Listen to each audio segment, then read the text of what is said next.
Volkanovski fait 1m68 pour 182 cm d'allonge. Son point fort dans ce combat, ce sera ses low kicks, ainsi que le fait de constamment feinter en changeant de pied d'appui, en bougeant les mains, en changeant de rythme. Tout ça va lui permettre de ne pas initier les échanges de façon prévisible, et ainsi d'égaliser un peu les échanges en striking. Cependant, son plus gros défaut, c'est sa garde, avec les mains écartées l'une de l'autre, ce qui est loin d'être l'idéal contre un adversaire spécialisé dans l'anglaise comme Topuria, mais en plus il a des moments assez fréquents où il oublie de remonter sa garde, d'esquiver, ou d'un coup il devient assez irresponsable défensivement. Mais surtout, et j'ai beau ne pas trop aimer parler de ce qui n'est pas prévisible, mais on ne peut pas vraiment savoir si les problèmes d'alcool qu'il a confié avoir et ses problèmes psychologiques ne vont pas être un gros handicap dans ce combat. Et en combinant cela au fait qu'il a 35 ans, ce qui commence à être assez âgé pour sa catégorie, ce n'est pas vraiment encourageant.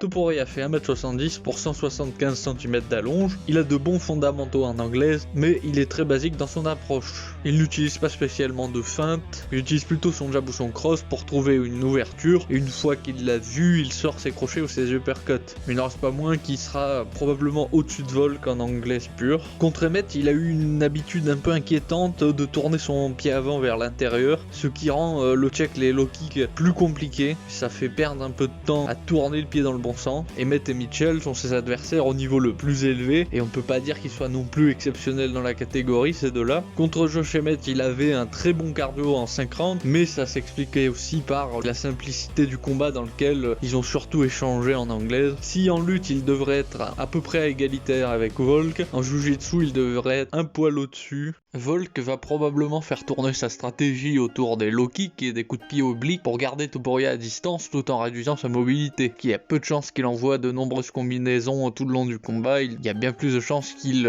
multiplie les jabs et les crosses, puisqu'il va devoir essayer de conserver son avantage de 7 cm d'allonge qu'il a sur Topuria aussi longtemps qu'il le pourra, mais le côté fonceur de Topuria risque d'annuler le côté plus complexe à décrypter du striking de Volk, sans compter que Topuria est quand même plus imperméable défensivement, il est plus compact. Ça va être vraiment à son avantage aussi. C'est un combat serré, je pense qu'il y a 50% de chances que Topuria finisse Volkanovski au deuxième, au troisième, car ce dernier aura échoué à maintenir le combat à longue distance, aura baissé sa garde, plus à ne pas être dans les meilleures dispositions psychologiques. Inversement, si Topuria il n'a pas suffisamment travaillé ses checks contre les coups de pied dans les jambes, il est bien possible qu'il se fasse arrêter par l'arbitre ou se blesse, surtout s'il adopte la même position d'appui que contre Emmett. Dans ce combat, les bookmakers évaluent correctement les chances de chacun, puisque c'est entre 1,80 pour les deux ou 1,80 Volk et 2 Topuria. Après, globalement, personnellement, je serais plutôt hésitant à mettre de l'argent sur ce combat. Et ce sera tout.